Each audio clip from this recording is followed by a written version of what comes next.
ನಮಸ್ಕಾರ. ನಿಮ್ಮ ಸಿರಿ ಡಾಕ್ಟರ್ಸ್ ಲೈವ್ಗೆ ಸ್ವಾಗತ ಸುಸ್ವಾಗತ. ವೀಕ್ಷಕರೇ, ನಾವೆಲ್ಲರೂ ಆರೋಗ್ಯವಾಗೇ ಇರ್ತೀವಿ. ಎಷ್ಟೇ ಆರೋಗ್ಯದ ಬಗ್ಗೆ ಕಾಳಜಿ ವಹಿಸಿದ್ರು ಕೂಡ ಯಾವ್ದಾದ್ರೂ ಒಂದು ಸಮಸ್ಯೆ ನೈಸರ್ಗಿಕವಾಗಿ ಕಾಣಿಸ್ಕೊತಾನೆ ಇರುತ್ತೆ. ಸೊ ಇದಕ್ಕೆ ನಾವು ಮುನ್ನೆಚ್ಚರಿಕಾ ಕ್ರಮಗಳನ್ನ ವಹಿಸಬೇಕು. ಸೊ ನಮ್ಮ ಆರೋಗ್ಯನ ಕಾಪಾಡ್ಕೊಳ್ಳೋದು ಎಷ್ಟು ಇಂಪಾರ್ಟೆಂಟ್ ಅಂತ ನಮ್ ಎಲ್ಲರಿಗೂ ಗೊತ್ತೇ ಇದೆ. ಇದನ್ನೇ ನಮ್ಮ ತಲೆಯಲ್ಲಿ ಇಟ್ಕೊಂಡು ನಮ್ಮ ಸಿರಿ ಡಾಕ್ಟರ್ಸ್ ಲೈವ್ ನ ನಡೆಸ್ಕೊಡ್ತಾ ಇದೀವಿ. ಈಗ ನಮ್ಮ ಡಾಕ್ಟರ್ನ ವೆಲ್ಕಮ್ ಮಾಡ್ಕೊಳ್ಳೋ ಅಂತ ಸಮಯ. ನಮ್ ಜೊತೆ ಇದ್ದಾರೆ ಇವತ್ತು ಹರ್ನಿಯಾ ಬಗ್ಗೆ ಮಾತಾಡೋದಿಕ್ಕೆ ಡಾಕ್ಟರ್ ವೆಂಕಟೇಶ್ ವಿಕ್ರಮ್ HC ಅವರು, true care dental and surgical clinic hospital ಇಂದ. Welcome sir. ಹರ್ನಿಯಾ ಅಂದ್ರೆ ಏನು ಸರ್ ಬೇಸಿಕಲಿ? ಹರ್ನಿಯಾ ಅಂದರೆ ಈಗ ನಾವು ಮಾತಾಡ್ತಾ ಇರೋದು ಬರೀ ಹೊಟ್ಟೆ, ಅದರಲ್ಲಿ ಹರ್ನಿಯಾ ಅಂತ ಏನು ಬರುತ್ತೆ ಅದ್ರ ಬಗ್ಗೆ ಮಾತಾಡ್ತಾ ಇದ್ದೀವಿ.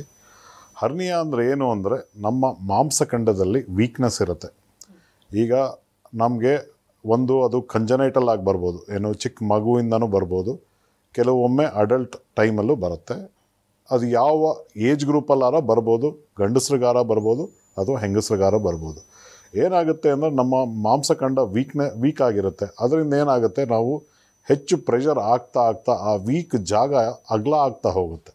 ಅಗಲ ಆಗ್ತಾ ಹೋದಾಗ ಏನಾಗುತ್ತೆ, ಹೊಟ್ಟೆಯಲ್ಲಿರೋ ಕರಳು ಮತ್ತು ಅಲ್ಲೊಂದು ಕೊಬ್ಬಿನ ಪರದೆ ಇರುತ್ತೆ, ಒಮೆಂಟಮ್ ಅಂತ ಕರಿತೀವಿ ಅದನ್ನು.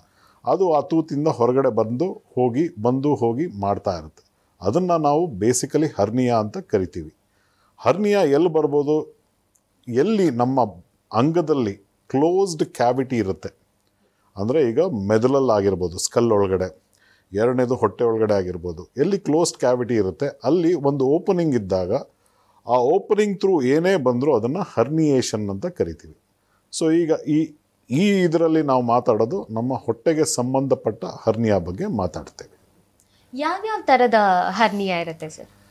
ನಾನು ಮೊದಲೇ ಹೇಳ್ದಂಗೆ ಹರ್ನಿಯಾಗಳು ಹಲವಾರು ಥರ ಇದೆ. ಇದರಲ್ಲಿ ಒಂದು ಕಂಜನೈಟಲ್ ಅಂದರೆ ಏನು ಅಂದರೆ ಹುಟ್ಟಿದ ತಕ್ಷಣವೇ ಹರ್ನಿಯಾ ಬಂದಿರುತ್ತೆ.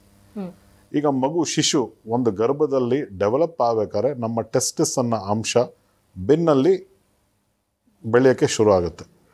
ಇನ್ನೇನು ಡೆಲಿವರಿ ಆಗಬೇಕು ಅಂದಾಗ ಕೆಳಗಡೆ ಬರುತ್ತೆ. ಆ ಕನೆಕ್ಷನ್ನು ಡೆಲಿವರಿ ಆದ ತಕ್ಷಣ ಮುಚ್ಚೋಗುತ್ತೆ. ಕೆಲವ್ರಿಗೆ ಏನಾಗುತ್ತೆ, ಆ ಕನೆಕ್ಷನ್ನು ಕೆಲವು ಮಕ್ಳಿಗೆ ಹಾಗೆ ಉಳ್ಕೊಳ್ಳುತ್ತೆ.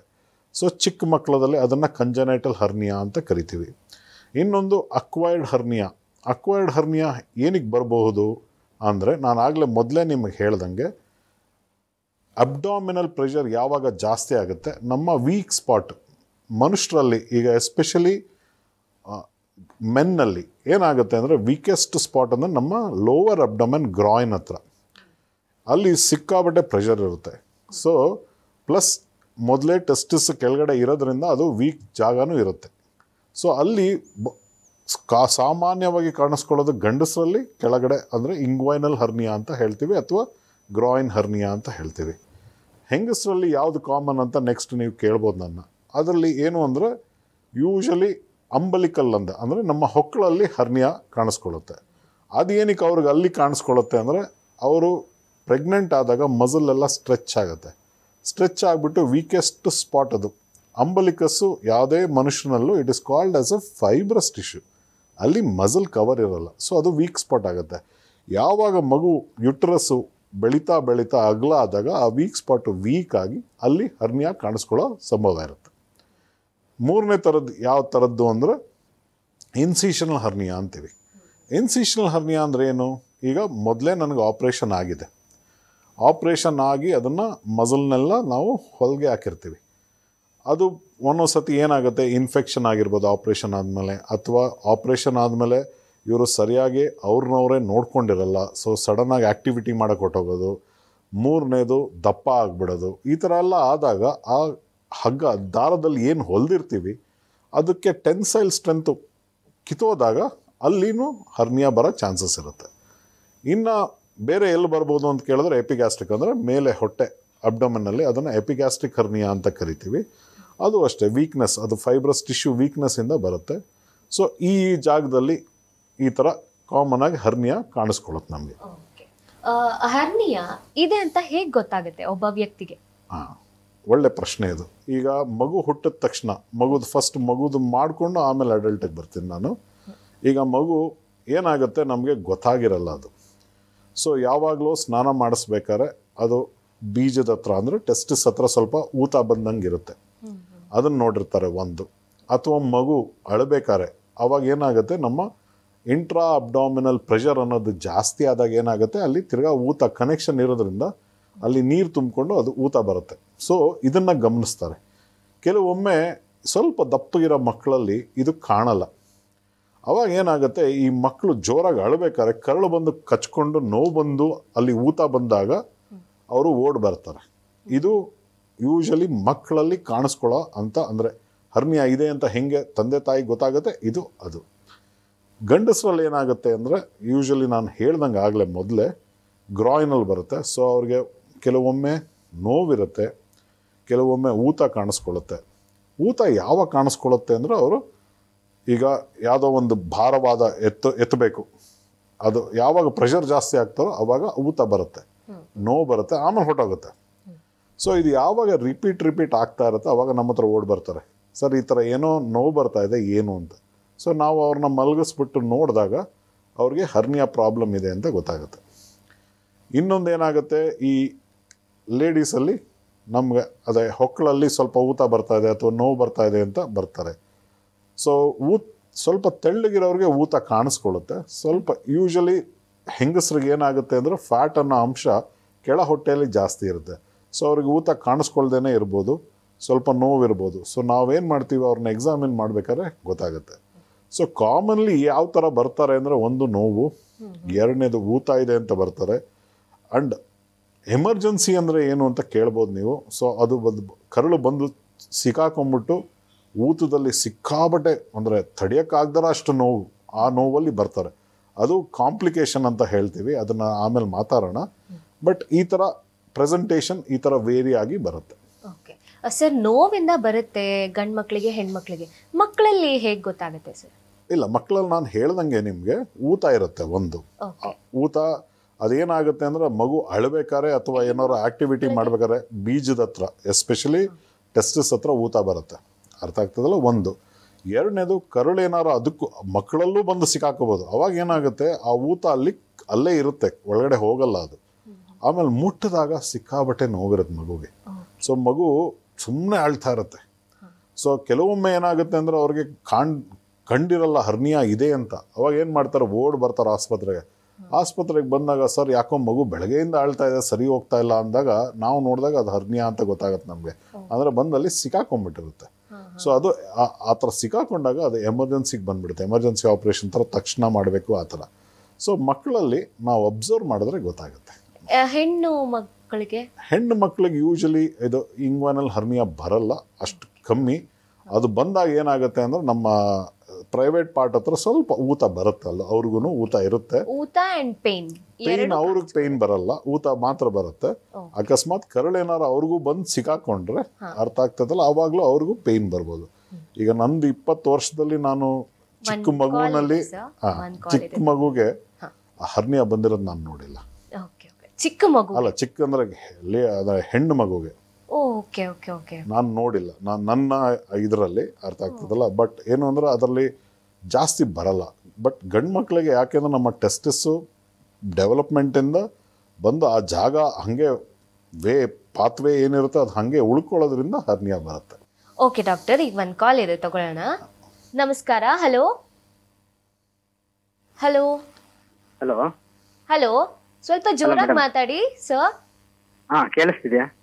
ಕೇಳಿಸ್ತಿದೆ. ನಮಸ್ಕಾರ, ಎಲ್ಲಿಂದ ಕಾಲ್ ಮಾಡ್ತಿರೋದು? ನಾವು ಕಡೂರು ಅವ್ರದ್ದು. ಸರ್ ತಮ್ಮ ಹೆಸರು? ಶ್ರೀನಿವಾಸ್ ಅಂತ. ಸರ್ ಮಾತಾಡಿ ಡಾಕ್ಟರ್ ಹತ್ರ. ಹೇಳಿ ಶ್ರೀನಿವಾಸ್ ಅವರೇ. ಸರ್ ನಮಸ್ತೆ. ಅದು ನಂಗೆ ಹರ್ನಿಯಾ 2010ರಲ್ಲಿ ಆಪರೇಷನ್ ಆಯ್ತು ಸರ್, ಲೆಫ್ಟ್ ಸೈಡ್.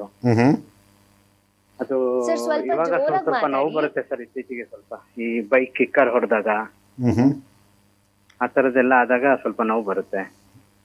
ತಿರ್ಗಾ ಏನಾದ್ರು ಊತ ಬಂದಿದ್ಯಪ್ಪ ಅಲ್ಲಿ? ಇಲ್ಲ ಸರ್, ಊತ ಎಲ್ಲ ಏನು ಬಂದಿಲ್ಲ. ಓಕೆ. ಈಗ ಟೈಟ್ ಆಗಿ ಬೆಲ್ಟ್ ಏನಾದ್ರು ಹಾಕಿದ್ರೆ ಆ ತರ ಎಲ್ಲ ಸ್ವಲ್ಪ ನೋವು ಬರುತ್ತೆ. ಊತ ಏನ್ ಬಂದಿಲ್ಲ, ಆ ಜಾಗ ಸ್ವಲ್ಪ ದಪ್ಪ ಕಾಣುತ್ತೆ. ದಪ್ಪ ಕಾಣುತ್ತೆ? ಹಾ ಸರ್. ಯಾವ ಹರ್ನಿಯಾ ಆಗಿರೋದು ನಿಮ್ಗೆ? ತೊಡೆ ಸಂದಿಲ್ಲ ಅಥವಾ ತೊಡೆ ಹತ್ರ? ಬಲಗಡೆ ಅಂದ್ರಿ ಅಲ್ಲ? Left side sir. Left side. Okay.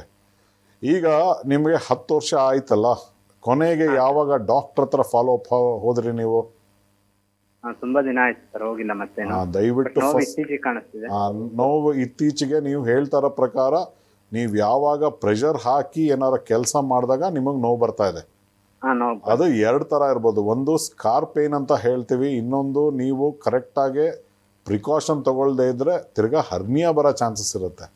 So ಆದಷ್ಟು ಬೇಗ ನೀವು ನಿಮ್ಮ ಡಾಕ್ಟ್ರ್ ಯಾರು ಆಪ್ರೇಟ್ ಮಾಡಿದ್ರು ಅವ್ರಿಗೆ ದಯವಿಟ್ಟು ಒಂದ್ಸತಿ ಹೋಗಿ ತೋರಿಸ್ಬೇಕು.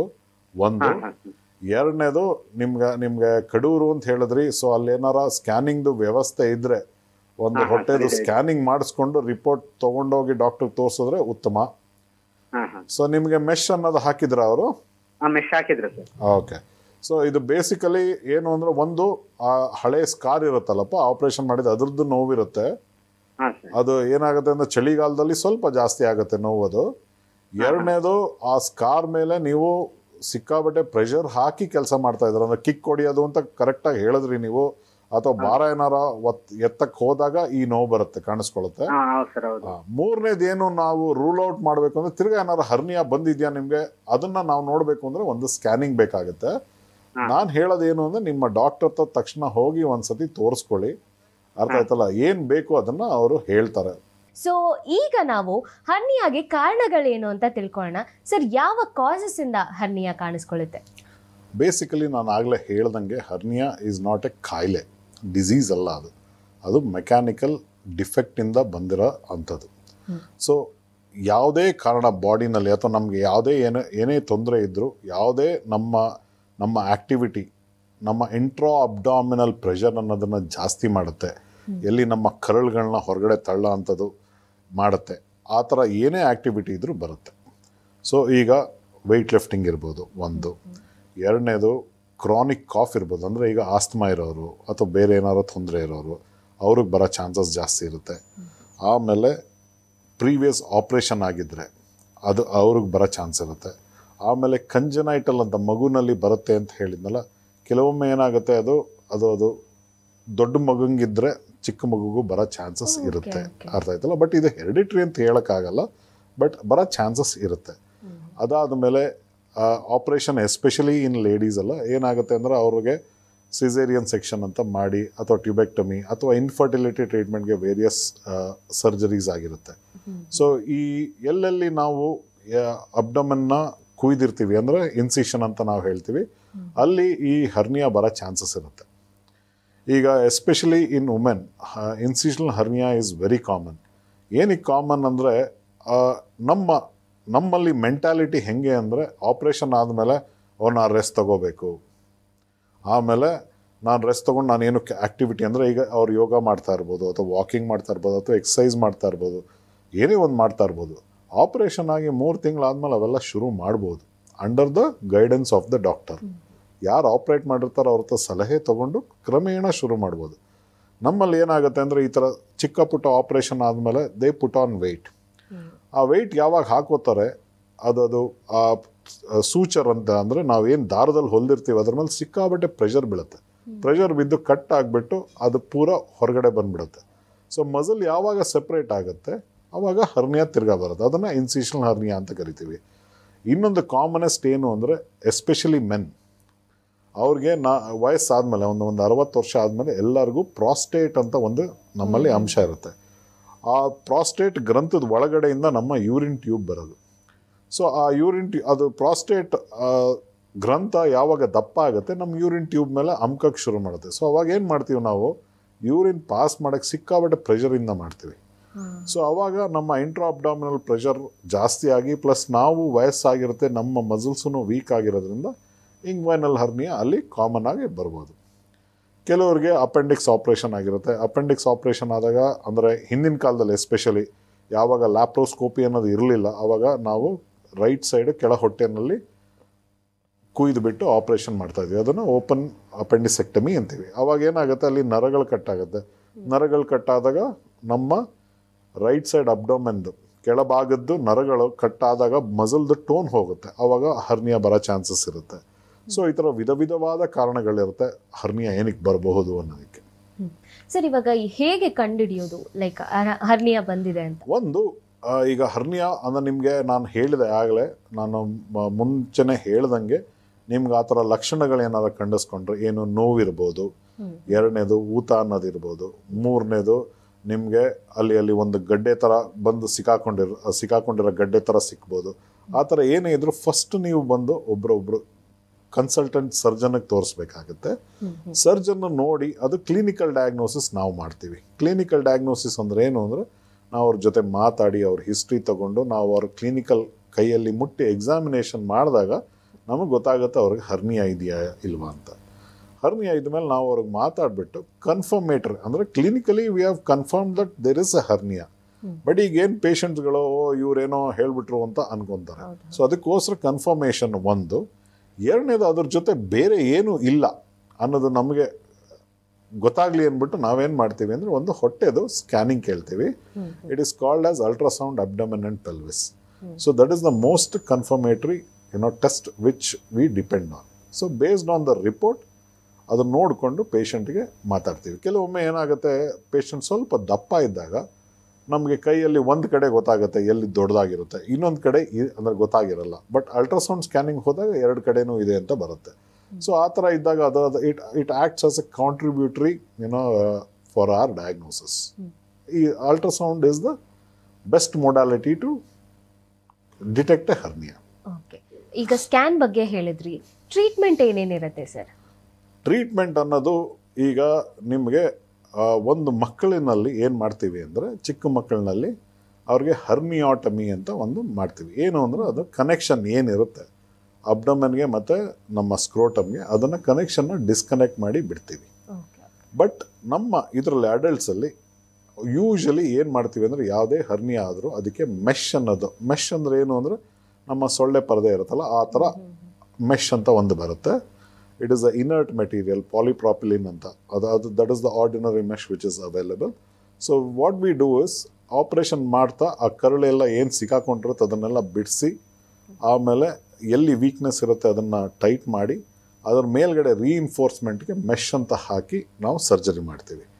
ಸೊ ಈ ಸರ್ಜರಿನ ನಾವು ಈಗೊಂದು 20 ವರ್ಷದಿಂದ ನೀವು ಕೇಳಿದಿದ್ರೆ ಅವಾಗ ಏನು ಹೇಳ್ತಾ ಇದ್ವಿ ಅಂದರೆ ಓಪನ್ ಸರ್ಜರಿ ಅಂತ ಹೇಳ್ತಾ ಇದ್ವಿ. ಯಾಕೆಂದರೆ ಟೆಕ್ನಾಲಜಿ ಅಷ್ಟು ಡೆವಲಪ್ ಆಗಿರಲಿಲ್ಲ. ಇವಾಗ ಬೆಸ್ಟ್ ಲ್ಯಾಪ್ರೋಸ್ಕೋಪಿ ಅಂತಿದೆ. ಅದಕ್ಕಿಂತ ಉತ್ತಮವಾದ್ದು ಅಂದರೆ ನಮಗೀಗ ರೋಬೋಟಿಕ್ ಸರ್ಜರಿ ಅಂತಲೂ ಬಂದಿದೆ. ಸೊ ನಾವೇನು ಮಾಡ್ತೀವಿ ಅಂದರೆ ಹರ್ನಿಯಾ ಲ್ಯಾಪ್ರೋಸ್ಕೋಪಿ ಸರ್ಜರಿ ಅಂದರೆ ಏನು ಅಂದರೆ it is also called as keyhole surgery. So small 3 ಚಿಕ್ಕ ತೂತುಗಳನ್ನು ಮಾಡ್ತೀವಿ, ನಮ್ಮ ಬೆರಳಷ್ಟು ದಪ್ಪ ಇನ್ಸ್ಟ್ರೂಮೆಂಟ್ನ ಹೊಟ್ಟೆ ಒಳಗಡೆ ಹಾಕಿ, ಸೊ ನಾವೇ ಡಿಸೆಕ್ಟ್ ಮಾಡಿ ಕ್ಯಾಮ್ರಾ ಲೈಟಲ್ಲಿ ಆಮೇಲೆ ಮೆಶ್ನ ಕೂಡಿಸಿ ನಾವು ಆಪ್ರೇಷನ್ ಮಾಡ್ತೀವಿ. ಸೊ ಈಗ 3 ವಿಧ, ಒಂದು ಓಪನ್ನು, ಒಂದು ಲ್ಯಾಪ್ರೋಸ್ಕೋಪಿ ಅಂತ, ಈಗ ಲೇಟೆಸ್ಟ್ ರೋಬೋಟಿಕ್ ಸರ್ಜರಿ ಅಂತಾನು ಬಂದಿದೆ. ಓಕೆ, ಇದು 3 ವಿಧದ ಸರ್ಜರೀಸ್. ಹೌದು. ಯಾವ ಹಂತಕ್ಕೆ ಹೋದಾಗ ಸರ್ಜರಿಗಳು ಬೇಕಾಗುತ್ತೆ ಸರ್? ಒಳ್ಳೆ ಪ್ರಶ್ನೆ. ಏನಕ್ಕೆ ಅಂದರೆ ಈಗ ಪೇಷಂಟ್ಗಳಿಗೆ ಊತ ಅಥವಾ ಏನಾದ್ರು ಸಿಕ್ಕಿದ್ರೆ ಮಾತ್ರನೇ ನಂಗೆ ಹರ್ನಿಯಾ ಇದೆ ಅಂತ ಅನ್ಕೊಂತಾರೆ. ಬಟ್ ಡಿಟೆಕ್ಟ್ ಆದಾಗ ಯಾವಾಗಲೂ ಅಷ್ಟೇ, ನಾವು ಶಸ್ತ್ರಚಿಕಿತ್ಸೆ ಮಾಡೋಕ್ಕಿಂತ ಮುಂಚೆ ಪೇಷಂಟ್ದು ಬಾಡಿ ಕಂಡೀಷನ್ ನೋಡ್ತೀವಿ. ಸೊ ನನ್ನ ಸಜೆಷನ್ ಏನು ಅಂದರೆ, whenever your body is fit to undergo a surgical procedure, it is the best time to get it done. Emergency ಅಲ್ಲ. ಈಗ ಎಮರ್ಜೆನ್ಸಿ ಥರ ನೀವು ಬಂದರೆ ನಾನು ನಿಮಗೆ ಚಾಯ್ಸ್ ಕೊಡಲ್ಲ, ನಾವು ನಿಮ್ಗೆ ಹೇಳೇ ಬಿಡ್ತೀವಿ ನೋಡಿ ಈಗಲೇ ಮಾಡಬೇಕು ಅಂತ.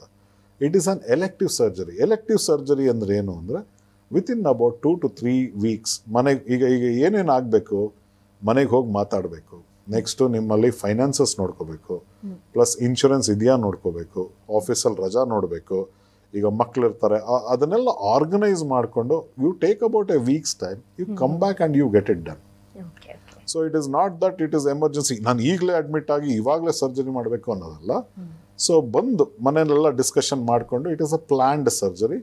ಸೊ ಬರ್ತೀರಾ, ಮಾಡಿಸ್ಕೊತೀರಾ, ಆಮೇಲೆ ಒಂದು 2 days ಆದಮೇಲೆ ವಾಪಸ್ ಹೋಗ್ತೀರಾ, ಮನೆಯಲ್ಲಿ ನಾರ್ಮಲ್ ಲೈಫ್ ಲೀಡ್ ಮಾಡ್ತೀರಾ. ಓಕೆ, ಯೂಶಲಿ ವಿ ಅಡ್ವೈಸ್ ಅಂದರೆ ಈಗ ಸರ್ಜರಿ ಕೇಳ್ಬೋದು ಅಂದರೆ ಪೇಷಂಟ್ಗಳು ನನ್ನ ಕಾಮನ್ ಆಗಿ ಏನು ಕೇಳ್ತಾರೆ ಅಂದರೆ, ಸರ್ ಎಷ್ಟು ದಿನ ಆಸ್ಪತ್ರೆಯಲ್ಲಿ ಇರಬೇಕು ಅಂತ.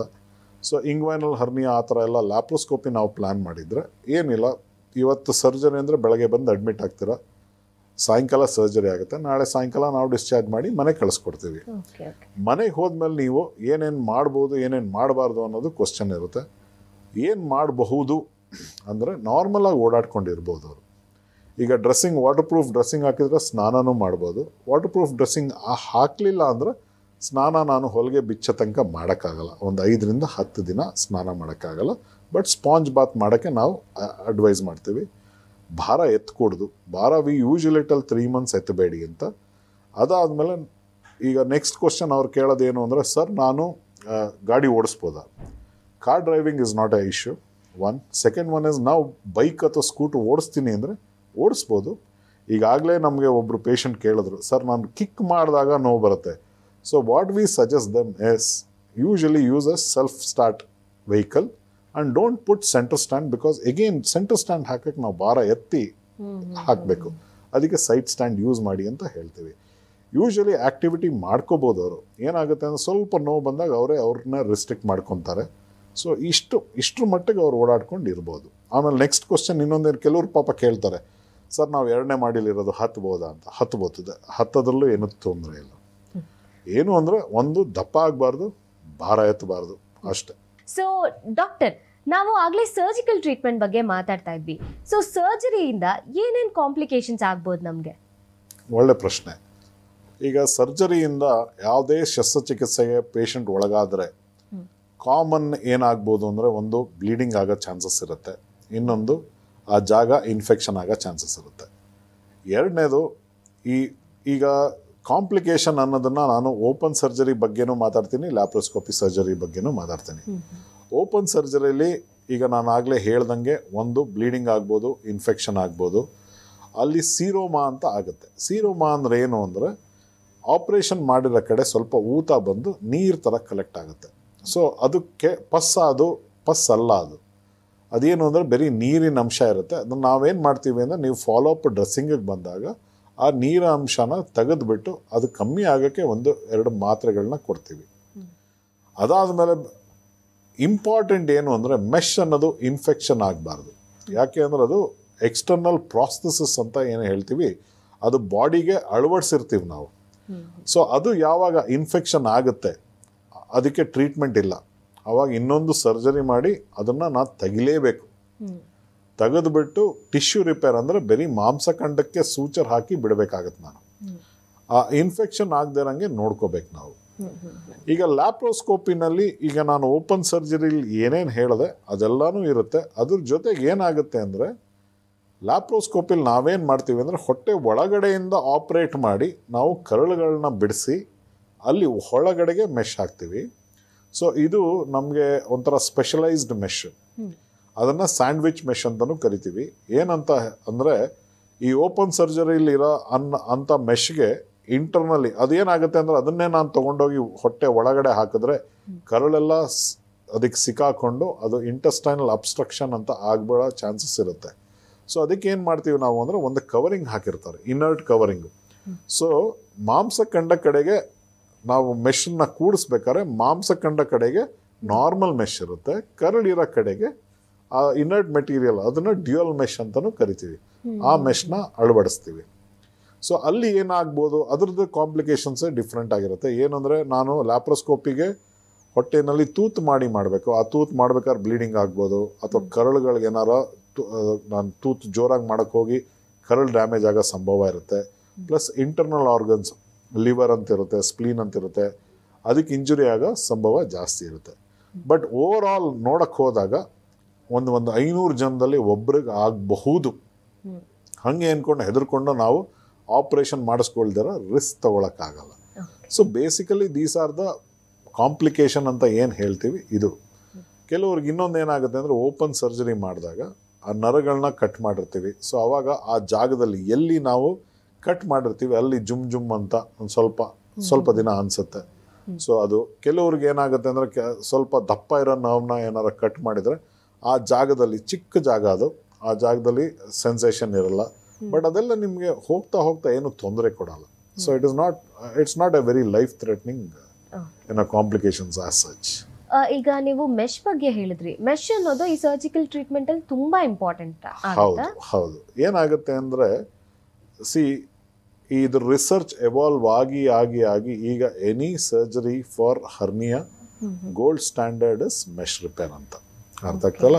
ಸೊ ಈ ಮೆಶ್ನ ಅಳವಡಿಸೋದ್ರಿಂದ ಏನಾಗುತ್ತೆ ಅಂದರೆ ಆ ಸ್ಕಾರ್ ಪ್ಲೇಟ್ ಅಂತ ಏನು ಹೇಳ್ತೀವಿ ಅದು ಸ್ವಲ್ಪ ಸ್ಟ್ರಾಂಗ್ ಆಗಿರುತ್ತೆ. ಸೊ ಅದಕ್ಕೆ ಮೆಶ್ ಹಾಕೋದು it is 100% mandatory, especially in adults. It is the gold standard for any hernia repair. Okay doctor, ಈಗ ಹರ್ನಿಯಾಯಿಂದ ಬೇರೆ ಕಾಯಿಲೆಗಳು ಏನು ಕಾಣಿಸ್ಕೋಬೋದು ಅಥವಾ ಕಾಣಿಸ್ಕೊಳ್ಳುತ್ತಾ ಇಲ್ವಾ? ಆ ಹರ್ನಿಯಾಯಿಂದ ಬೇರೆ ಕಾಯಿಲೆಗಳು ಅಂತ ನಾನು ಯಾವುದು ಬರಲ್ಲ, ಬಟ್ ಬೇರೆ ಕಾಯಿಲೆಯಿಂದ ನಾನು ಆಗಲೇ ಡಿಸ್ಕಸ್ ಮಾಡೋದಲ್ಲ, ಅದರಿಂದ ಹರ್ನಿಯಾ ಬರೋ ಚಾನ್ಸಸ್ ಇರುತ್ತೆ ಅಷ್ಟೇ. ಸೊ ಹರ್ನಿಯಾಯಿಂದ ಬೇರೆ ಯಾವುದು ಕಾಯಿಲೆ ಬರಲ್ಲ. ಇದು ಕಂಪ್ಲೀಟ್ ಮೆಡಿಸಿನ್ಸ್ ಇಂದ ಕ್ಯೂರ್ ಆಗುವಂತ ಕಾಯಿಲೆನಾ? ಇದು ತುಂಬ ಜನ ಪೇಷಂಟ್ಸ್ ನಮ್ಮನ್ನು ಬಂದು ಕೇಳ್ತಾರೆ.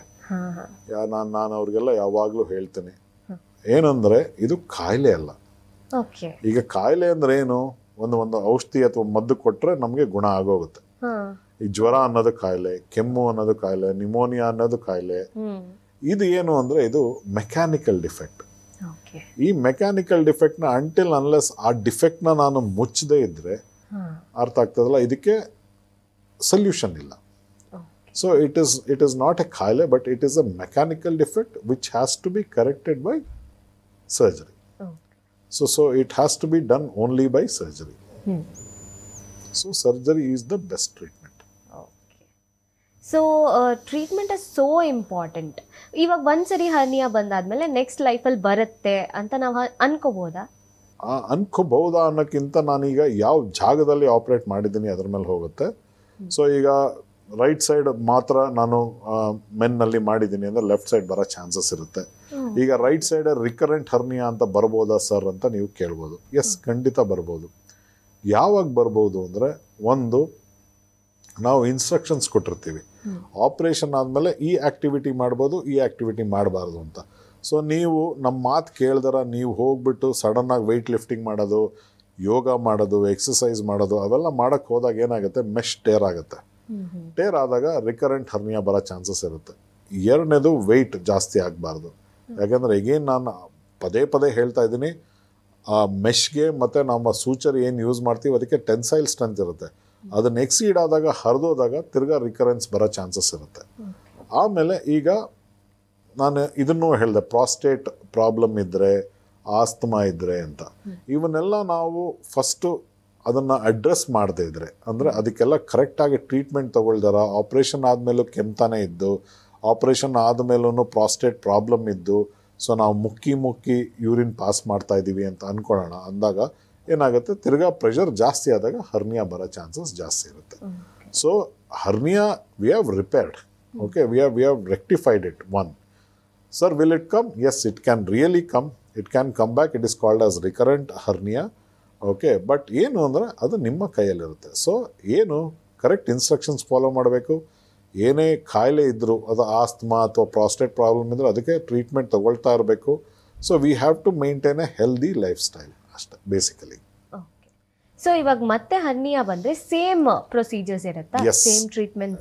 It is the same procedure, but the challenge now is the complication rate increases. Complication ಅನ್ನೋದು ಏನು ಅಂದರೆ, ಈಗ ನಾನು ಹೇಳಿದೆ ನಿಮಗೆ, ಈಗ ಲ್ಯಾಪ್ರೋಸ್ಕೋಪಿಲಿ ಮಾಡ್ತಾ ಇದ್ದೀನಿ ಅಂದರೆ ತಿರ್ಗಾ ಕರಳೆಲ್ಲ ಅಲ್ಲಿ ಅಂಟ್ಕೊಂಡಿರುತ್ತೆ.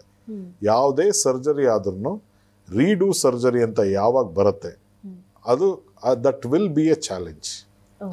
ಸೊ ಏನಕ್ಕೆ ಚಾಲೆಂಜು ಅಂದರೆ, ಅಲ್ಲೆಲ್ಲ ಬಂದು ಕರಳು ಎಲ್ಲ ಅಂಟ್ಕೊಂಡ್ಬಿಟ್ಟಿರೋದು, ಅದನ್ನು ಬಿಡಿಸ್ಕೋಬೇಕು. ಅದನ್ನು ಬಿಡಿಸ್ಕೊಂಬಿಟ್ಟು ತಿರ್ಗಾ ಅದನ್ನು ಕ್ಲೀನ್, ಅಂದರೆ ಆ ಸರ್ಫೇಸ್ನ ಕ್ಲೀನ್ ಮಾಡ್ಕೋಬೇಕು. ಆ ಸರ್ಫೇಸ್ ಕ್ಲೀನ್ ಮಾಡ್ಕೊಂಡು ಇನ್ನೂ ಒಂದು ಮೆಶ್ ಹಾಕಬೇಕು. So complication rates become little about 15 to 20% higher in a recurrent surgery. Always any surgery the complication rate rises drastically. ಅದು ಜಾಸ್ತಿ ಆಗ್ತಾ ಹೋಗುತ್ತೆ ವಿನಃ ಕಮ್ಮಿ ಆಗ್ತಾ ಹೋಗಲ್ಲ. ಪ್ಲಸ್ ಇನ್ನೊಂದೇನು ಅಂದರೆ, ರಿಕರೆನ್ಸು ತಕ್ಷಣ ಬರಲ್ಲ, ಒಂದು 5 ವರ್ಷ. ಸೊ ನಾವೂ ವಯಸ್ಸಾಗ್ತಾ ಇರುತ್ತೆ. ಸೊ ನಮಗೂ ಸರ್ಜರಿ ಮೇಲೆ ಸರ್ಜರಿ ತಡ್ಕೊಳ್ಳೋದು ಕಮ್ಮಿ ಆಗ್ತಾ ಹೋಗುತ್ತೆ. ಸೊ ಅದಕ್ಕೆ ಬರದೇ ಇರೋ ಥರ ನೋಡ್ಕೊಳ್ಳೋದು ಉತ್ತಮ. ಡಾಕ್ಟರ್, ಈಗ ಹರ್ನಿಯಾಗೆ ಏನೇನು ಪ್ರಿಕಾಷನ್ಸ್ ತಗೋಬೋದು, ತಡೆಗಟ್ಟೋದಕ್ಕೆ ಏನೆಲ್ಲ ಮಾಡ್ಬೋದು? ಹರ್ನಿಯಾಗೆ ಪ್ರಿಕಾಷನ್ಸ್ ಅಂತ ಆಸ್ ಸಚ್ ಇಲ್ಲ, ಬಟ್ ಏನು ಅಂದರೆ ಟೋನ್ಡ್ ಮಸಲ್ ಇದ್ದರೆ ತುಂಬ ಹೆಲ್ಪ್ ಆಗುತ್ತೆ ಒಂದು. ಇನ್ನೊಂದು ಏನು ಅಂತ ನಾನು ತಿರ್ಗಾ ಅದ್ರ ಬಗ್ಗೆನೇ ತಿರ್ಗಾ ಮಾತಾಡ್ತೀನಿ. ಏನು ಅಂದರೆ, ನಮಗೊಂದು ಕಾಯಿಲೆ ಇತ್ತು, ಆಸ್ತಮಾ ಇತ್ತು, ಅದು ಯೂರಿನರಿ ಪ್ರಾಬ್ಲಮ್ ಇತ್ತು, ಅದನ್ನೆಲ್ಲ ಕರೆಕ್ಟ್ ಲೆವೆಲಲ್ಲಿ ಇಟ್ಕೊಂಡಿದ್ರೆ, ಅಂದರೆ ಜಾಸ್ತಿ ಕೆಮ್ದಾರ, ಆಮೇಲೆ ಪ್ರಾಸ್ಟೇಟ್ಗೆ ಡಾಕ್ಟ್ರುಗಳಿಗೆ ತೋರಿಸಿ ಮಾತ್ರೆಗಳು ತೊಗೊಂಡು ಅದನ್ನೆಲ್ಲ ಸರಿ ಇಟ್ಕೊಂಡ್ರೆ ಹರ್ನಿಯಾ ಅನ್ನೋದು ಬರಲ್ಲ. ಒಂದು. ಎರಡನೇದು, ಈಗಿನ ಕಾಲದಲ್ಲಿ ನನ್ನ ಮಕ್ಕಳೇ ಆಗಲಿ ಯಾರು, ನಾವು ಅದು ತುಂಬ ಆಟ ಆಡ್ತಾ ಇದ್ವಿ, ಫಿಸಿಕಲ್ ಆ್ಯಕ್ಟಿವಿಟಿ ಇತ್ತು, ಸೊ ಮಸಲೆಲ್ಲ ಒಳ್ಳೆ ಟೋನಲ್ಲಿರೋದು. ಈಗ ಏನೇ ಇದ್ದರೂ ಕೋವಿಡ್ ಆದಮೇಲಂತೂ ಯಾರು ಮನೆಯಿಂದ ಹೊರಗಡೆನೇ ಹೋಗಲ್ಲ. ಏನಾರು ಹೋಗಿ ತೊಗೊಂಬನ್ನಿ ಅಂದ್ರೆ ಬ್ಲಿಂಕಿಟ್ ಮಾಡಿ ಅಂತ. ಸೊ ಅಷ್ಟು ಲೇಸಿ ಲೈಫ್ ಸ್ಟೈಲು ಇರ್ಕೂಡ್ದು. So some at least minimum 20 to 30 minutes of physical activity, what it does is it tones your overall body muscles. So that will help. I am not telling it will prevent, but it will help to maintain a good tone, so that whatever pressure ನಾವೇನು ಜಾಸ್ತಿ ಹಾಕ್ತೀವಿ ಹೊಟ್ಟೆ ಒಳಗಡೆ ಅದನ್ನು withstand ಮಾಡೋ capacity ಬರುತ್ತೆ. ಅಷ್ಟು ಮಾತ್ರ ಹೇಳಬಲ್ಲೆ. ಓಕೆ. ಯಾವ ವರ್ಕ್ ಲೈಫ್ ಸ್ಟೈಲ್ ಇರೋರಿಗೆ ಹರ್ನಿಯಾ ಜಾಸ್ತಿ ಕಾಣಿಸ್ಕೊಳ್ಳುತ್ತೆ? ಯಾರು ಜಾಸ್ತಿ ಭಾರ ಎತ್ತುತ್ತಾರೆ, ಎಗೇನ್ ಹೊಟ್ಟೆ ಅಂದರೆ ಹೊಟ್ಟೆ ಒಳಗಡೆ ಇಂಟ್ರಾ ಅಬ್ಡಾಮಿನಲ್ ಪ್ರೆಷರ್ ಅನ್ನೋದು ಯಾವ್ಯಾವ ಆ್ಯಕ್ಟಿವಿಟಿ ಜಾಸ್ತಿ ಮಾಡುತ್ತೆ ಅವ್ರಿಗೆಲ್ಲರಿಗೂ ಇದು ಕಾಣಿಸ್ಕೊಳ್ಳೋ ಸಂಭವ ಇರುತ್ತೆ. ಒಂದು, ಕೂಲಿ ಮಾಡೋರು, ಎಸ್ಪೆಷಲಿ ತುಂಬ ಜಾಸ್ತಿ ವೆಯ್ಟ್ ಎತ್ತಿ ಮಾಡೋರು ಒಂದು. ಎರಡನೇದು, ಈಗ ಜಿಮ್ಗೆ ಹೋಗ್ತಾರೆ, ಈಗ ಎಲ್ಲರೂ ಸಲ್ಮಾನ್ ಖಾನ್ ಆಗಬೇಕು ಅಥವಾ ಶಾರುಖ್ ಖಾನ್ ಆಗಬೇಕು ಅಂತ ಅಂದ್ಕೊಂಡು ಅದು ಪ್ರೋಸೆಸ್ ಇದೆ. ನಾನು 3 ತಿಂಗಳಲ್ಲಿ ನಾನು ಆಗ್ಬಿಡೋಕ್ಕಾಗಲ್ಲ. ಸೊ ಏನು ಮಾಡ್ತಾರೆ, ಹೈ ಪ್ರೋಟೀನ್ ಡಯಟು, ನಾನು ಈ ಎಕ್ಸಸೈಸ್ ಮಾಡ್ತೀನಿ ಆ ಎಕ್ಸಸೈಸ್ ಮಾಡ್ತೀನಿ ಅಂತ ಮಾಡೋಕ್ಕೆ ಹೋಗಿ ಏನಾಗುತ್ತೆ, ಹರ್ನಿಯಾ ಬರೋ ಸಂಭವ ಜಾಸ್ತಿ ಆಗುತ್ತೆ. ಯಾಕೆಂದರೆ ಸಿಕ್ಕಾಬಟ್ಟೆ ವೆಯ್ಟ್ ಲಿಫ್ಟ್ ಮಾಡೋಕ್ಕೆ ಶುರು ಮಾಡ್ತಾರೆ, ಮಸಲ್ಗೆ ಬಾಡಿಗೆ ಅಡ್ಜಸ್ಟ್ ಆಗೋಕ್ಕೆ ಟೈಮ್ ಕೊಡಲ್ಲ. ಸೊ ಅವ್ರಿಗೂ ಬರಬಹುದು, ಅರ್ಥ ಆಯ್ತಲ್ಲ. ಆಮೇಲೆ ಇನ್ನೊಂದೇನಂದ್ರೆ, ನಾನು ಕಂಜನೈಟಲ್ ಅಂತಲೂ ಹೇಳಿದ್ದೆ, ಕೆಲವ್ರಿಗೆ ಹುಟ್ಟಿದ ತಕ್ಷಣ ಗೊತ್ತಾಗಲ್ಲ, ಬಟ್ ಬೆಳೀತಾ ಕಾಣಿಸ್ಕೊಳ್ಳುತ್ತೆ. ಅಂಥವ್ರಿಗೆ ಏನಾಗುತ್ತೆ, ಅಂಥವ್ರಿಗೆ ಅದು ಇತ್ತು ಅಂತ ಇಟ್ಕೊಳ್ಳೋಣ, ಅವ್ರಿಗೆ ಗೊತ್ತಿರಲ್ಲ. ಸೊ ಈಗ ಎಕ್ಸಸೈಸ್ ಮಾಡೋಕ್ಕೆ ಹೋದ್ರು ಸಡನ್ನಾಗಿ ಓವರ್ ನೈಟ್ ಬಂದುಬಿಡುತ್ತೆ. ಸೊ ಅದು ಸ್ವಲ್ಪ ಹುಷಾರಾಗಿರ್ಬೇಕಷ್ಟೆ. ಅದನ್ನು ಬಿಟ್ಟರೆ ಬೇರೆ ಏನು ಆ ಥರ ಏನು ಇಲ್ಲ. ಸೊ ಎಲ್ಲಿ ವೆಯ್ಟ್ ಲಿಫ್ಟಿಂಗು, ಎಲ್ಲಿ ಇಂಟ್ರಾ ಅಬ್ಡಾಮಿನಲ್ ಪ್ರೆಷರ್ ಜಾಸ್ತಿ ಆಗುತ್ತೆ, ಅಲ್ಲಿ ಹರ್ನಿಯಾ ಜಾಸ್ತಿ ಬರೋ ಸಂಭವ ಇರುತ್ತೆ. ಸೊ ಬೇಸಿಕಲಿ ಬರೀ ಮಸಲ್ಸ್ ಅಷ್ಟೇ ಇನ್ಕ್ಲೂಡ್ ಆಗಿರುತ್ತೆ ಹರ್ನಿಯಾ ಅಂತಂದ್ರೆ, ಬೇಸಿಕಲಿ ಬೇರೆ ಏನೋ ಒಂದು ಮಸಲ್ ಮತ್ತೆ ಫೇಶಿಯಾ ಅಂತ ಹೇಳ್ತೀವಲ್ಲ, ಹೆರಿಡಿಟ್ರಿ ಆ ಥರದ್ದೆಲ್ಲ ಏನು ಆ ಥರ ಬರಲ್ಲ. ಸೊ ಹೆರಿಡಿಟ್ರಿಲಿ ಅದು ಬೇರೆ ಥರ ಬರುತ್ತೆ. ಬಟ್ ಅದಕ್ಕೆ ಇದಕ್ಕೆ ಅಷ್ಟೊಂದು ಅಂದರೆ ನಮ್ಮ ಇದರಲ್ಲಿ ಇಂಡಿಯನ್ಸ್ ಅಲ್ಲಿ ಅಷ್ಟೊಂದು ಕಾಣಿಸ್ಕೊಳ್ಳಲ್ಲ. ಸೊ ಹಾಗೆ ಬೇಸಿಕಲಿ ಮಸಲ್ಸ್ ಇಂದ ವೀಕ್ನೆಸ್. ಓಕೆ. ಮಸಲ್ ಮತ್ತೆ ಫೇಶಿಯಾ ಅಂತ ಹೇಳ್ತೀವಿ, ಅವೆರಡರ ವೀಕ್ನೆಸ್ ಇಂದ ಇದು ಬರೋದು. ಓಕೆ ಡಾಕ್ಟರ್, ಈಗ ನಮ್ಮ ಆಹಾರ ಪದ್ಧತಿಗಳು ಹೇಗಿರಬೇಕು? ಆಹಾರ ಪದ್ಧತಿನೂ ಏನು ಅಂದರೆ, ಅದಕ್ಕೆ ಮತ್ತೆ ಹರ್ನಿಯಾ ಥರ ಏನು ಸಂಬಂಧ ಅಷ್ಟೊಂದಿಲ್ಲ. ಬಟ್ ಏನು ಅಂದರೆ, ಈಗ ಕಾನ್ಸ್ಟಿಪೇಟೆಡ್ ಆಗಿರಬಾರ್ದು. Constipation also gives rise to increase abdominal pressure. So ಅರ್ಥ ಆಗ್ತದಲ್ಲ. ಸೊ ಅದರಿಂದ ನಾವು ಫೈಬರ್ ಕಂಟೆಂಟ್ ಅನ್ನೋದನ್ನು ನಾವು ಚೆನ್ನಾಗಿ ತಗೋಬೇಕು. So it should be A mixed diet. ಆ ಥರ ಏನು ಇದು ಅಂತಲ್ಲ ಒಂದು. ಎರಡನೇದು, ಅದು ದಪ್ಪ ಆಗಬಾರ್ದು. ದಪ್ಪ ಆದಾಗ ಏನಾಗುತ್ತೆ, ಮಸಲ್ ವೀಕ್ ಆಗುತ್ತೆ. ಮಸಲ್ ವೀಕ್ ಆಗಿಬಿಟ್ಟು ಬರೋ ಸಂಭವ ಇರುತ್ತೆ ಅಷ್ಟೇ. ಆಹಾರನ ಸಜೆಸ್ಟ್ ಮಾಡ್ತೀರಾ? ಆ ಥರ ಏನಿಲ್ಲ. ಆಹಾರ ಅಂದರೆ ಈಗ ಕಾನ್ಸ್ಟಿಪೇಟೆಡ್ ಆಗಬಾರ್ದು. ಸೊ ಹಣ್ಣು, ಸೊ ಅಂದರೆ ಎಸ್ಪೆಷಲಿ ಈಗ ಯಾರು ನಾನ್ ವೆಜ್ ತಿನ್ನೋರು ಏನು ಮಾಡ್ತಾರೆ ಅಂದರೆ, ನಾನ್ ವೆಜ್ ತಿಂದಾಗ ಅಡಿಕ್ವೇಟ್ ಆಗಿ ಇದು ಫೈಬರ್ ತಗೊಳ್ಳಲ್ಲ. ಫೈಬರ್ ಅಂದ್ರೆ ಏನು, ಸೊಪ್ಪು ಆಗಿರ್ಬೋದು ಅಥವಾ ಹಣ್ಣಾಗಿರ್ಬೋದು. ಸೊ ಅದೇನಾಗುತ್ತೆ, ಅವಾಗ ನಾನ್ ವೆಜ್ ಅನ್ನೋದರಲ್ಲಿ ಜಾಸ್ತಿ ಫೈಬರ್ ಇರೋಲ್ಲ. ಸೊ ಅವ್ರು ಸಿಕ್ಕಾಬಟ್ಟೆ ಮೋಷನ್ ಮಾಡಬೇಕು ಅಂದಾಗ ಸಿಕ್ಕಾಬಟ್ಟೆ ಸ್ಟ್ರೆಸ್ ಮಾಡ್ತಾರೆ. ಸೊ ಇದು ಯಾವಾಗ ಬ್ಯಾಲೆನ್ಸ್ಡ್ ಆಗಿ ತಿಂತಾರೆ ಅವ್ರಿಗೆ ಈ ಥರ ತೊಂದರೆಗಳು ಬರಲ್ಲ. But I mean it's very rare. But yes, when you look at food ಇದನ್ನು ನೋಡಬಹುದು ನಾವು. ಓಕೆ. ಈಗ ಹರ್ನಿಯಾ ಇರೋರಿಗೆ ಸ್ಟ್ರೆಸ್ ಏನಾದರೂ ಇದ್ರೆ ಏನಾದರೂ ಎಫೆಕ್ಟ್ ಆಗುತ್ತೆ, ಜಾಸ್ತಿ ಕಾಂಪ್ಲಿಕೇಶನ್ಸ್ ಆಗುವಂಥದ್ದು? ಅಂದ್ರೆ ಸ್ಟ್ರೆಸ್ ಅಂದ್ರೆ ಯಾವ ತರ ನೀವು ಹೇಳ್ತಾ ಇರೋದು ಅಂದ್ರೆ ವರ್ಕ್ ಪ್ರೆಷರ್ ಸ್ಟ್ರೆಸ್ ಅಂತ, ಮೆಂಟಲ್ ಸ್ಟ್ರೆಸ್. ಅದಕ್ಕೆ ಇದಕ್ಕೆ ಅಷ್ಟೊಂದೇನು ವ್ಯತ್ಯಾಸ ಏನೂ ಆಗಲ್ಲ. ಡಯಾಬಿಟೀಸ್, BP ಆ ಥರ ಅದೆಲ್ಲ ಏನಾಗುತ್ತೆ, ಡಯಾಬಿಟಿಸ್ BP ಅಲ್ಲ, ಈಗ ಅಸೋಸಿಯೇಟೆಡ್ ಅದು ಕಾಯಿಲೆಗಳು ಬರುತ್ತೆ. So that will involve in the risk stratification. ಅಂದ್ರೆ ಈಗ ಸರ್ಜರಿ ಬೇಕು ಅಂತ ಬಂದಾಗ, ಇವ್ರಿಗೆ ಡಯಾಬಿಟಿಸ್ ಇದೆ, ಇವ್ರಿಗೆ ಹೈಪರ್ ಟೆನ್ಷನ್ ಇದೆ, ಸೊ ಅವಾಗ ರಿಸ್ಕ್ಗಳು ಜಾಸ್ತಿ ಆಗ್ತಾ ಹೋಗುತ್ತೆ. ಈಗ ಒಂದು ಪೇಷಂಟ್ ಎಕ್ಸಾಂಪಲ್ ತಗೊಳ್ಳೋಣ, ಒಂದು 45 ವರ್ಷ, ಸಕ್ಕರೆ ಕಾಯಿಲೆ ಎಲ್ಲ, BP ಕಾಯಿಲೆ ಎಲ್ಲ, ತೆಳ್ಳಗಿದ್ದಾರೆ. ಅವ್ರಿಗೇನು ರಿಸ್ಕ್ ಅನ್ನೋದು ಒಂದು 2-3% ಕಾಂಪ್ಲಿಕೇಶನ್ ಆಗೋ ಚಾನ್ಸಸ್ ಇರುತ್ತೆ ಅಂತ. ಅದೇ ಅವ್ರು ಸ್ವಲ್ಪ ದಪ್ಪ ಆಯಿತು ಅಂದರೆ ಅದೊಂದು 7%ಗೆ ಹೋಗುತ್ತೆ. ಅದೇ ಅವ್ರಿಗೆ ಸಕ್ಕರೆ ಕಾಯಿಲೆ ಇತ್ತು ಅಂದರೆ ಅದೊಂದು 15%ಗೆ ಹೋಗುತ್ತೆ. BP ಕೂಡ ಬಂತು ಅಂದರೆ ಅದೊಂದು 18% ಆಗುತ್ತೆ. ಆ ಥರ percentage wise complication rates and those increases. ಅದು it might be related to anaesthesia ಕೊಟ್ಟೆ ಮಾಡ್ತೀವಿ. ಎರಡನೇದು ಸರ್ಜರಿ ಕೂಡ, ಅಂದರೆ ಈಗ ಡಯಾಬಿಟಿಸ್ ಇರೋರಿಗೆ ಇನ್ಫೆಕ್ಷನ್ ಆಗೋ ಚಾನ್ಸಸ್ ತುಂಬ ಇರುತ್ತೆ. ಸೊ ಇವೆಲ್ಲ ಆ ಥರ ಜಾಸ್ತಿ ಆಗುತ್ತೆ ವಿನಃ ಆ ಥರ ಅದರಿಂದ ಹರ್ನಿಯಾ ಬರುತ್ತೆ ಅಂತ ನಾನು ಹೇಳಲ್ಲ. ಈಗ ತುಂಬ ವಯಸ್ಸಾಗಿರುತ್ತೆ, ಆಗಲೇ ಕೇಳಬೇಕು ಅಂದ್ಕೊಂಡೆ ಈ ಪ್ರಶ್ನೆನ. ತುಂಬ ವಯಸ್ಸಾಗಿರುತ್ತೆ, ಅವ್ರಿಗೆ ಸರ್ಜರಿ ಹೇಗೆ ನೀವು ಇದು ಮಾಡ್ತೀರಾ sir? C, technology and the research has ತುಂಬ ಇಂಪ್ರೂವ್ಮೆಂಟ್ ಆಗಿದೆ. ಸೊ ಅಂಟಿಲ್ ಅನ್ಲೆಸ್ ಅವ್ರಿಗೆ ಆಪ್ರೇಟೇ ಮಾಡೋಕ್ಕಾಗಲ್ಲ, ಅವ್ರ ಕಾಂಪ್ಲಿಕೇಶನಲ್ಲಿ ಬಂದಿದ್ದಾರೆ ಅಂದಾಗ ನಾವೇನು ಮಾಡ್ತೀವಿ ಅಂದರೆ ಸಿಕ್ಕಾಬಟ್ಟೆ ಹೈ ರಿಸ್ಕ್ ತೊಗೊಂಡು ಮಾಡ್ತೀವಿ. ಯೂಶಲಿ ತಡ್ಕೋತಾರೆ surgery. Okay, it is done under spinal anaesthesia. Spinal anaesthesia ಅಂದರೆ ಏನು ಅಂದರೆ ಬೆನ್ಗೊಂದು ಸಣ್ಣ ಸೂಜಿ ಕೊಟ್ಟು, ಇಂಜೆಕ್ಷನ್ ಕೊಟ್ಟು, ಸೊ ನಮ್ಮ ಎದೆ ಭಾಗದಿಂದ ಕೆಳಗಡೆಗೆ ಫುಲ್ಲು ಅನಸ್ಥೀಸಿಯಾ ಇರುತ್ತೆ. ಇನ್ನೊಂದು ಜನರಲ್ ಅನಸ್ಥೀಸಿಯಾ ಅಂದರೆ ಬಾಯಲ್ಲಿ ಒಂದು ಟ್ಯೂಬ್ ಹಾಕಿಬಿಟ್ಟು ಸೊ ಫುಲ್ಲು ನಿಮ್ಗೆ ಅನಸ್ಥೀಸಿಯಾ ಕೊಟ್ಬಿಟ್ಟಿರ್ತೀವಿ. ಸೊ ನೋಡಿಕೊಂಡು ಯಾವ ಅನಸ್ಥೀಸಿಯಾ ಬೇಕೋ ಅದ್ರಲ್ಲಿ ಮಾಡ್ತೀವಿ. ಇನ್ನೊಂದು ನನಗೇನು ಟ್ರೈನಿಂಗ್ ಆಗಿದೆ ಅಂದರೆ ಲೋಕಲ್ ಅನಸ್ಥೀಸಿಯಾ ಅಂತ. ಅಲ್ಲೇ ಅಂದರೆ ಅದು ಸೆಲೆಕ್ಷನ್ ಕ್ರೈಟೀರಿಯಾ ಬರುತ್ತೆ. ಸೊ ಅವರು ಪೇಷಂಟ್ ಆರಾಮಾಗಿ ಮಾತಾಡ್ಕೊಂಡೇ ಇರ್ತಾರೆ, ನಮ್ಮ ಜೊತೆ ಕೈ ಕಾಲು ಎಲ್ಲ ಅಲ್ಲಾಡಿಸ್ತಾ ಇರ್ತಾರೆ. ಸೊ ಅವ್ರಿಗೇನು ಮಾಡ್ತೀವಿ ಅಂದರೆ ಅಲ್ಲೇ ಆ ಜಾಗದಲ್ಲಿ ಮಾತ್ರ ಇಂಜೆಕ್ಷನ್ ಕೊಟ್ಕೊಂಡು ಮಾಡ್ತೀವಿ. ಅದನ್ನು ಲೋಕಲ್ ಅನಸ್ಥೀಸಿಯಾ ಅಂತೀವಿ.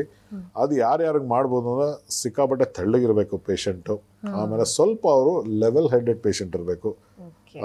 ಪೇಯ್ನ್ಗೆ ತುಂಬ ಸೆನ್ಸಿಟಿವ್ ಇದ್ಬಿಟ್ರೆ ಈ ಇಂಜೆಕ್ಷನ್ ಕೊಡ್ಬೇಕಾದ್ರೆ ಅವರು ಅಲ್ಲಾಡಿದಾಗ ಏನಾಗುತ್ತೆ, ನಾವು ಸರ್ಜರಿ ಮಾಡ್ಬೇಕಾದ್ರೆ ಸ್ವಲ್ಪ ಅಲ್ಲಾಡಿದ್ರೂ ಬೇರೆ ಕಡೆ ಟಚ್ ಆಗಿ ಏನೋ ಕಟ್ ಮಾಡಿಬಿಡೋದು, ಆ ಥರ ಆಗಬಾರ್ದು. ಸೊ ಅವ್ರಿಗೆ ನಮ್ಮ ಮೇಲೆ ಕಾನ್ಫಿಡೆನ್ಸ್ ಇರಬೇಕು, ಅವ್ರಿಗೆ ಸ್ವಲ್ಪ ನೋವು ತಡ್ಕೊಳ್ಳೋ ಶಕ್ತಿ ಇರಬೇಕು. ಆಮೇಲೆ it should be A simple hernia, it should not be A complicated hernia. So ಈ ಥರ ಇರೋರಿಗೆ ಲೋಕಲ್ ಅನಸ್ಥೀಸಿಯಾದಲ್ಲೂ ಮಾಡಿಬೋದು. ಇನ್ಫ್ಯಾಕ್ಟ್ ನಮ್ಮ ತಂದೆಗೆ ನಾನು ಲೋಕಲ್ ಅನಸ್ಥೀಸಿಯಲ್ಲೇ ಸರ್ಜರಿ ಮಾಡಿದ್ದು. ಸೊ ಐ ಮೀನ್ ಏನೋ ಆ ಟ್ರೈನಿಂಗು ನನಗಾಗಿದೆ. ಸೊ ಈಗ ನಮ್ಗೊಬ್ರು ಕಾಲರ್ ಇದ್ದಾರೆ, ಮಾತಾಡ್ಸ್ಬಿಡೋಣ ಅವ್ರನ್ನ. So hello hello hello hello hello ನಮಸ್ಕಾರ ಅಮ್ಮ, ಸ್ವಲ್ಪ ಜೋರಾಗಿ ಮಾತಾಡಿ. ಹಲೋ, ಕೇಳಿಸ್ತಾ ಇದೆಯಾ ಮೇಡಮ್? ಹಾ ಕೇಳಿಸ್ತಾ ಇದೆ, ಸ್ವಲ್ಪ ಜೋರಾಗಿ ಮಾತಾಡಿ. ಎಲ್ಲಿಂದ ಕರೆ ಮಾಡ್ತಿರೋದು, ತಮ್ಮ ಹೆಸರು? ಹಲೋ, ವಸಂತ ಅಂದ್ಬಿಟ್ಟು. ವಸಂತ ಅವರು ಎಲ್ಲಿಂದ ಕಾಲ್ ಮಾಡ್ತಿರೋದು? ನಾವಿಲ್ಲಿ ದಾಸರಳ್ಳಿ ಮೇಡಮ್. ಓಕೆ, ಡಾಕ್ಟರ್ ಇದ್ದಾರೆ, ಮಾತಾಡಿಮ್ಮ. ಹಲೋ ಮೇಡಮ್, ನಮಸ್ತೆ ಮೇಡಮ್. ನಮಸ್ಕಾರಮ್ಮ, ಹೇಳಿ. ನಮಸ್ತೆ ಸರ್. ಹೇಳಿ ಅಮ್ಮ, ಏನು ತೊಂದರೆ? ಅದು ನನಗೆ ಅಂಬಾಲಿಕಲ್ ಹರ್ನಿಯಾ ಇತ್ತು. ಅದು ಅದಕ್ಕೇನು ಏನು ಪರಿಹಾರ ಅಂದ್ರೆ ಸರ್ಜರಿನೇ ಮಾಡಿಸ್ಬೇಕಾಗ್ತದೆ ಅದಕ್ಕೆ? ಅಮ್ಮ, ನಾನು ಆಗಲೇ ಅದು ಕಾಯಿಲೆ ಥರ ಅಲ್ಲಮ್ಮ. ಅದು ಅಂಬಲಿಕಲ್ ಹರ್ನಿಯಾ ಅನ್ನೋದು ಏನು ಅಂದರೆ ನಮ್ಮ ಮಾಂಸಖಂಡದಲ್ಲಿ ವೀಕ್ನೆಸ್ ಇಂದ ಬರುತ್ತೆ. ಸೊ ಅದು ಬಂದು ಕರಳು ಅಥವಾ ನಮ್ದೆಲ್ಲ ಅಲ್ಲೊಂದು ಕೊಬ್ಬಿನ ಪರದೆ ಇರುತ್ತೆ, ಅದು ಬಂದು ಸಿಗಾಕೊಳ್ಳುತ್ತೆ. ಅದರಿಂದ ನಮ್ಗೆ ಊತ ಆಮೇಲೆ ನೋವು ತರ ಕಾಣಿಸ್ಕೊತಾ ಇರುತ್ತೆ. ಅದಕ್ಕೆ ಪರಿಹಾರ ಅಂದ್ರೆ ಬರೀ ಸರ್ಜರಿ ಅಮ್ಮ, ಸರ್ಜರಿ ಬಿಟ್ಟು ಬೇರೆ ಏನಿಲ್ಲ. ಸೊ ಸರ್ಜರಿ ನಾವೇನ್ ಮಾಡ್ತೀವಿ ಅಂದ್ರೆ 2 ತರ ಬರುತ್ತೆ. ಒಂದು ಓಪನ್ ಸರ್ಜರಿ ಅಂತ, ಅಲ್ಲೊಂದು 5 ಇಂಚ್ ಅಷ್ಟು ಕಟ್ ಮಾಡಿ ಅಲ್ಲಿ ನಮ್ಮ ಕರಳು ಅಥವಾ ಏನು ಸಿಗಾಕೊಂಡಿದ್ದೆ ಅದನ್ನು ಬಿಡಿಸ್ಬಿಟ್ಟು ಅದನ್ನು ಹೊಟ್ಟೆ ಒಳಗಡೆ ಹಾಕಿ ಆ ತೂತಾನ್ ಮುಚ್ಚಿ ಮೇಲ್ಗಡೆ ಮೆಶ್ ಅಂತ ಹಾಕ್ತೀವಿ, ಅದು ಓಪನ್ ಸರ್ಜರಿ ಅಂತ ಹೇಳ್ತೀವಿ. ಇನ್ನೊಂದು ಲ್ಯಾಪ್ರೋಸ್ಕೋಪಿ ಅಂತ, ಕೀ ಹೋಲ್ ಸರ್ಜರಿ ಅಂತ, ಅದರಲ್ಲಿ ಒಂದು 3 ತೂತ ಮಾಡ್ಕೋತೀವಿ ಹೊಟ್ಟೆ ಮೇಲೆ. ಹೊಟ್ಟೆ ಒಳಗಡೆ ಹೋಗ್ಬಿಟ್ಟು ನಮ್ಮ ಕರಳು ಮತ್ತೆ ಏನೇನು ಅಂಟ್ಕೊಂಡಿದೆ ಅದನ್ನೆಲ್ಲ ಬಿಡಿಸಿ ಒಳಗಡೆಯಿಂದ ಮೆಶ್ ಹಾಕ್ತೀವಿ.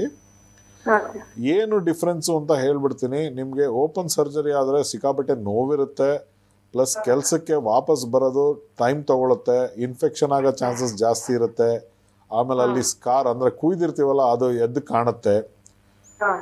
ಲ್ಯಾಪ್ರೋಸ್ಕೋಪಿ ಸರ್ಜರಿಲಿ ನಿಮಗೆ ನೋವು ಕಮ್ಮಿ ಇರುತ್ತೆ, ಆಮೇಲೆ ಕುಯ್ದಿರೋದು ತುಂಬ ಚಿಕ್ಕದಾಗಿರುತ್ತೆ, ಬೇಗ ನೀವು ನಿಮ್ಮ ಕೆಲಸಕ್ಕೆ ವಾಪಸ್ ಬರ್ಬೋದು. ಬಟ್ ಏನು ಅಂದರೆ ನಾವು ದುಡ್ಡಿನ ಬಗ್ಗೆ ನೋಡಿದಾಗ ಲ್ಯಾಪ್ರೋಸ್ಕೋಪಿ ಸರ್ಜರಿ ನಿಮಗೆ ಸ್ವಲ್ಪ ಜಾಸ್ತಿ ಬೀಳುತ್ತೆ, ಯಾಕೆಂದರೆ ಅಲ್ಲಿ ಸ್ಪೆಷಲ್ ಮೆಶ್ ಹಾಕ್ತೀವಿ ಒಳಗಡೆ, ಅದಕ್ಕೆ ನಿಮಗೆ ಸ್ವಲ್ಪ ಅದು ಜಾಸ್ತಿ ಆಗುತ್ತೆ. ಬಟ್ ಬೆಸ್ಟ್ ಅಂದರೆ ಲ್ಯಾಪ್ರೋಸ್ಕೋಪಿ ಸರ್ಜರಿ ಬೆಸ್ಟ್, ಅದನ್ನು ಮಾಡಿಸ್ಕೊಂಡ್ರೆ ಉತ್ತಮ.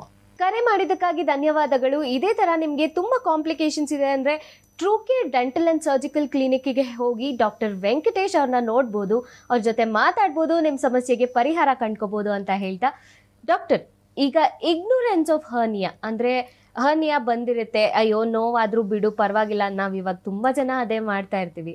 ಸೊ ಆ ಥರ ಆದರೆ ಏನೇನು ಕಾಂಪ್ಲಿಕೇಶನ್ಸ್ ಕಾಣಿಸ್ಕೊಳ್ಳುತ್ತೆ? ಒಳ್ಳೆ ಪ್ರಶ್ನೆ ಇದು. ಯಾಕೆಂದ್ರೆ ನನ್ನ ಪೇಷಂಟ್ಸ್ಗೆಲ್ಲ ಅಯ್ಯೋ ಸರ್ ಇದು ಫಸ್ಟ್ ಟೈಮ್ ನಾವು ಹಾಸ್ಪಿಟ್ಲಿಗೆ ಅಡ್ಮಿಟ್ ಆಗ್ತಾ ಇರೋದು ಅಂತ ಹೇಳ್ತಾರೆ.